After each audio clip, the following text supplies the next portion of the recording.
Hello everyone, and thanks for joining me today on the Cyber Lab Talks. Finally, today is the day. I promised you that we're going to talk about anti-malware technology probably 6 months ago, whenever I started the channel, and most of the time I spent talking about malware.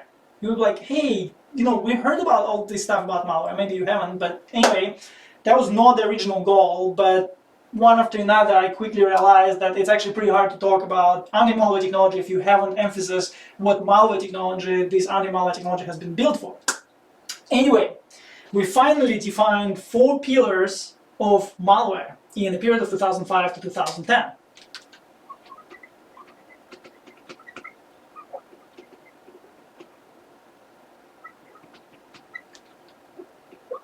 My pick number 1 is server-side polymorphism. I think this one had the most tremendous impact on everything at that period of time.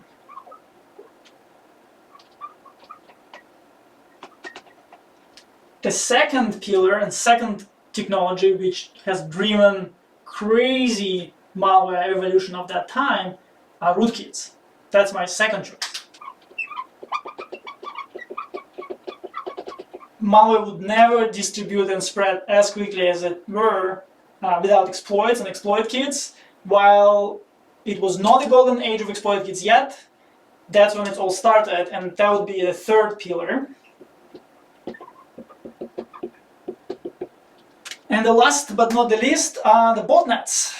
So all these 4 pillars, that 4 riders of apocalypses, were responsible for very successful, very exponential, very fast, very crazy malware evolution in that period of time. And you'd be like, yeah, but antivirus vendors only had these traditional antiviruses back then, they all had signatures, we all know that. Let me try in the next series of videos to break down this myth about very, very weak traditional antiviruses, and that those traditional antiviruses only had signatures. So through the series of next videos, what I'll try to do, I will try to convince you that in the period of 2005 to 2010, antivirus industry has actually developed probably as many cool technologies, if not more, than malware development industry, and that this period of time was one of the most advanced and fast-growing, fast-paced development in anti-malware industry as well. And a lot of modern technologies which we use daily either inherited a lot of those original technologies, or pretty much exactly the same technologies, or maybe even weaker than technology back in the day. So how did antivirus industry tackle these 4 angels of apocalypse? For the server-side polymorphism, we would cover process emulation, because of course CPU emulation at that point was just not enough anymore.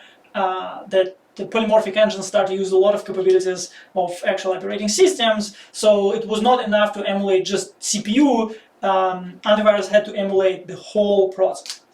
Of course, emulation can be very, very slow. So we would also cover binary translation, because this technology, while it's extremely powerful in many applications, surprisingly or not surprisingly, depending on who you are, was actually extremely powerful and still extremely powerful for malware detection, and especially against polymorphic engines and technology to hide instrumentation while increasing speed of emulation. So yeah, that's very fundamental technology. Another one is hardware-assisted emulation. Process emulation, binary translation was already a great improvement. It was not always enough, and to make things even better, anti-malware vendors and antiviruses back then came up in the different strategies of how it can be improved and how it can be even faster. Another side effect of server-side polymorphism was that it generated a lot of samples. And while it was very effective to avoid signatures, it actually gave security researchers a lot of food, a lot of data to work with. And that's why this period of time, that's actually the first boom of machine learning in anti-malware. And it actually was caused by server-side polymorphism on one of the ends, because server-side polymorphism as a side effect generated a lot of data where machine learning can be applied. Of course, that was the first generation. Let's call it generation 1. And later we'll also cover generation 2 in other time periods. But that was definitely a very powerful techniques. That one also, another thing, another technology type this server-side polymorphism is caused, or the reason they were created, is reputation services. Not just whitelist, where you have reputation of the benign files, but also reputation services as this global dynamic system to understand and evaluate overall big picture of what's going on among all the customers and what are the new files and so on. So we're going to talk a little bit about that. And of course, sandboxes. You cannot go anywhere without sandboxes nowadays, and that period of time, and again, server-side polymorphism, human beings could not analyze manually that many samples anymore, and that's why people came up with the sandbox. So you can see a lot of different technologies, and we're going to cover each of them one by one. We're developed against server-side polymorphism, and honestly, there might be more. Maybe over time we'll come up with something else, but those are core technologies. The rootkits, of course, anti-rootkit, self-protection. I think the rootkits mostly were this, and kernel components, right? They existed before, but pretty much without kernel component, you couldn't fight malware anymore at that point. And yeah, I think we're definitely going to talk about that. Exploit kits and botnets, actually, I should have positioned it differently, because they're going to be sharing some of the technologies which we used to combat them. Of course, IDS and IPS. I think that was network signatures, network floors, detecting CNC, right? So for exploit kits, they would detect exploit servers, right? The signature for exploits, exploit servers. For botnets, the same technology would detect the C2 and bot traffic. What else? And of course, the dynamic analysis, that probably goes to server-side polymorphism or altogether. Probably much better known as just heaps. Host intrusion prevention system.